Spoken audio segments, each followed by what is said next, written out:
মায়ের চোখে ঝরলে পানি আল্লাহর আরশ কাইপা যায়, কান্দে না যেন মায়। বলেন না, মায়ের চোখে ঝরলে পানি আল্লাহর আরশ কাইপা যায়, কান্দে না যেন মায়, কান্দে না যেন। মায়ের মনে কত কষ্ট জানো না কি ভাই,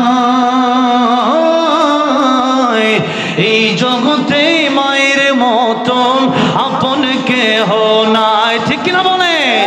মায়ের মনে কত কষ্ট জানো না কি ভাই, এই জগতে মায়ের মতো আপন কেহ নাই।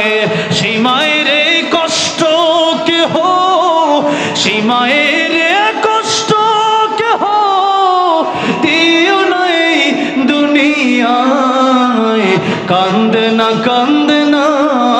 যেন মায়, কান্দে না যেন।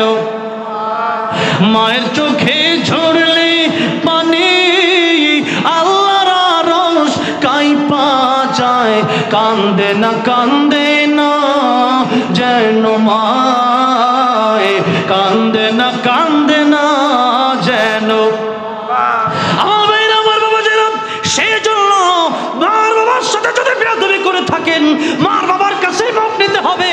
সেই মাপ আল্লাহ করবে না, সেই মাপ রাসূল করবে না। আমার ভাইরা, আমার বাবা যারা মার বাবার সাথে যদি কেউ বেয়াদবি করে থাকেন, মাপ চাইতে হবে। মার বাবার কাছে রাজি আছেন না নাই? আমার ভাইরা, আমার বাবা যারা, মা আর বাবার মর্যাদা কত বেশি, একটু কি বলবো 1-2 মিনিট। মা আর বাবা, আমার নবী ডাক দিলেন, ও সবিরা, মার বাবার দিকে যদি একবার তাকাও, একবার তাকানোর কারণে একটা কবুল হজের সওয়াব আল্লাহ দিয়ে দিবেন।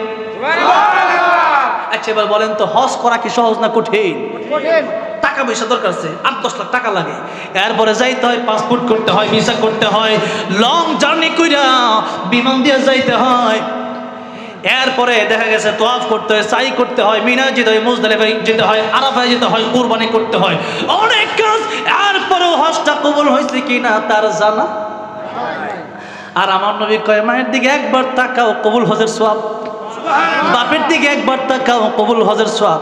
আরে ওয়াজ কি 2 ঘন্টার ওয়াজ লাগে নাকি? একটা ওয়াজ 1 মিনিটে দিদাই বাড়ি লিয়ে যান। ঠিক না? ঠিক বলে। এই জন্য কবিও বলেছে, একটি হজের সওয়াব মিলে মাকে একবার দেখিলে, মা কেন এত দামি জানে না সকলে, মা কেন এত দামি বলেন না, মা কেন এত দামি জানে না সকলে, মা কেন জানে না সকলে। কবুল হজের সওয়াব মিলে, একটি হজের সওয়াব মিলে মাকে একবার দেখিলে, মা কেন এত দামি জানে না সকলে, মা কেন এত দামি জানে না সকলে। আল্লাহু আকবার বলে। আমার নবীর কাছে প্রশ্ন করা হলো, ইয়া রাসূলুল্লাহ, সবচেয়ে বেশি ভালো ব্যবহার করার সবচেয়ে বেশি হক আমার কাছে কে পায়? নবী বললেন, উম্মুকা, তোমার মা। ইয়া রাসূলুল্লাহ, পরে কে? নবী কয়, তোমার মা। ইয়া রাসূলুল্লাহ, পরে কে? নবী বলেন, তোমার মা। আল্লাহু আকবার। ইয়া রাসূলুল্লাহ, পরে কে? আমার নবী কয়, তোমার বাবা। 3 বার বললেন মায়ের কথা, কারণ মা 3টা জায়গায় যত কষ্ট করছে, বাবা ওই কষ্টগুলো স্পেশালি করে নাই। মা গর্ভধারণের কষ্ট করেছে। মা একটা বাচ্চা যখন জন্ম নেয়, মায়ের মনে হয় মা মরে যাবে।